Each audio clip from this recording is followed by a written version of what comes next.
So then we have the 18th century, which it was with a lot of conflict actually.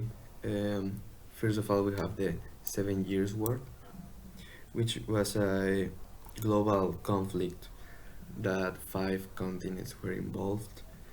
It was actually known as the French and Indian War, but over the years, England started to to fight in with France in North America. So England declared the war um, to France in 1756.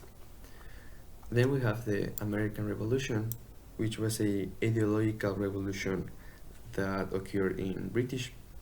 This was around 1765 and 1791. Finally, in this century, we have the most important one, which was the Industrial Revolution, which made an unprecedented rise of the population. Um, this was because it was a transition to new manufacturing processes in Great Britain and another countries from Europe. Then we have the most recently one, the 20th century, and first we have the Queen Elizabeth, which we all know her. Is officially known as the Grace of God, actually in Great Britain.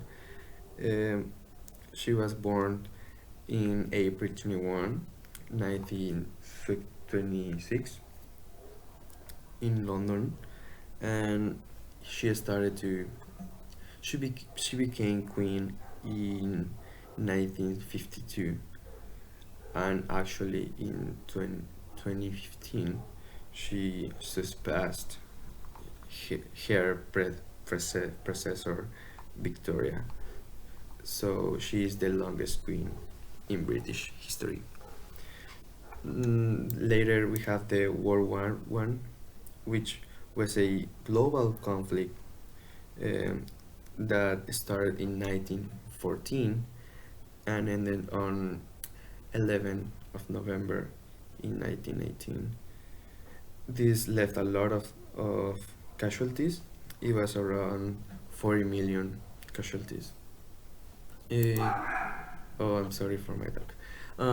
Then we have the World War II, uh, which started in 1939 and ended in 1945. This was uh, this was a big conflict which involved almost all the countries over the world, um, and this was mainly because of Germany. Then